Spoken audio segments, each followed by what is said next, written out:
"You think scrubbing toilets makes you special," he sneered. Then, with cold precision, dumped the entire jug of milk over her head. Gasps echoed across the open office floor. Phones stopped ringing. Keyboards fell silent. The young janitor stood still, milk dripping down her golden hair, soaking her pale blue uniform, mascara streaking her porcelain cheeks. Her icy blue eyes didn't blink, didn't even flinch. But they burned with something fierce, something dangerous. Mr. Garrison, the regional VP in his $1,000 suit and arrogant smirk, turned to walk away as if he'd just swatted a fly. "Clean that up," he muttered, tossing the empty jug into a trash bin like her dignity meant nothing. No one moved, no one helped. But everyone watched. That's how it always was. The janitor girl, Alina, had been working there for 6 weeks. Young, stunning, elegant beyond her job title. Sharp cheekbones, delicate frame, and a graceful presence that felt out of place in the bleach-scented corridors. Some whispered she used to be a model. Others said she must have done something wrong to end up scrubbing floors, but no one knew her truth, and she never offered it. With shaking hands, Alina knelt down to clean the spilled milk, not because she was weak, but because she had patience. She had a purpose, and she knew exactly what she was doing. As the room buzzed with quiet tension, a voice finally broke the silence. "This is wrong," it said. Heads turned. Jeremy, the 22-year-old intern in an oversized blazer, stepped forward. His voice trembled but didn't crack. "She's not your punching bag," he said louder now. "You can't treat people like this. No one deserves that." Garrison rolled his eyes. "She cleans your coffee spills, kid. She's lucky we let her in the building." That's when she stood up, milk still dripping from her lashes, but her spine straight, her voice calm, powerful. "Actually," Alina said, "I own this building." The silence that followed wasn't quiet. It was stunned, suffocating, paralyzing. Garrison blinked, confused. "What?" "3 years ago," she said, "I bought this entire office complex at a foreclosure auction. Every floor, every unit, including your lease." Her voice was ice. "I run the management company that oversees it. I came here undercover when I received anonymous complaints about workplace abuse. I wanted to see it for myself." You could almost hear the air being sucked out of Garrison's lungs. His mouth opened, but no words came out. She didn't wait.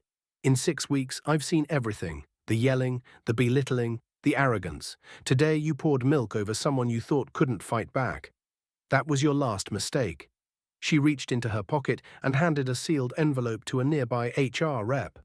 "That's his resignation letter. Signed this morning. Your contract is terminated. Effective immediately."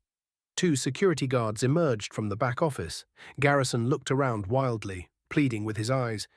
"You're making a mistake," he stammered. She stepped closer, locking eyes with him one last time. "Number, I'm correcting one." The office erupted, not into chaos, but applause. Some people clapped, others wiped tears. Jeremy stood frozen, wide-eyed, as the guards escorted Garrison out the door like yesterday's garbage. Alina didn't gloat. She just walked to the break room, grabbed a towel, and wiped the milk from her face like nothing had happened. That afternoon, she gathered the team on the main floor. "I didn't come here to play boss," she said softly, but every ear leaned in. "I came to find out who deserved better, and you all do." She promoted Jeremy to assistant office manager, increased wages for all support staff, added mental health days, an anonymous HR hotline, and set the tone for a new culture, one where no one, ever again, would be treated as invisible. Someone asked her why she did it. Why a woman of her beauty, wealth, and status would spend 6 weeks scrubbing toilets and wiping countertops.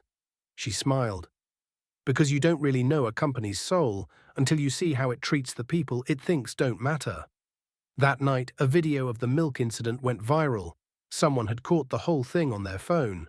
Garrison's smug humiliation, the milk pouring, the silence, the reveal.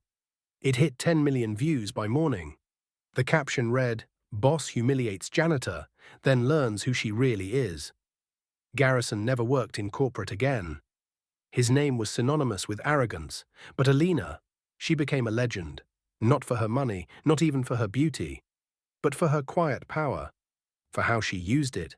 The story swept through social media like wildfire, comment sections flooded with praise. She's a real one. Queen behavior. This is how you fix toxic work culture. But Alina didn't care about fame. She returned quietly to her other ventures, checking in on staff, helping more than she spoke. Before we wrap up the story, let us know in the comments. Where are you watching from? We'd love to hear. So never underestimate the person you think is beneath you. Never assume that humility equals weakness. Because sometimes the janitor owns the building, and sometimes the quietest one in the room is the most powerful. If this story touched your heart, show your support by liking, commenting, and subscribing to the channel.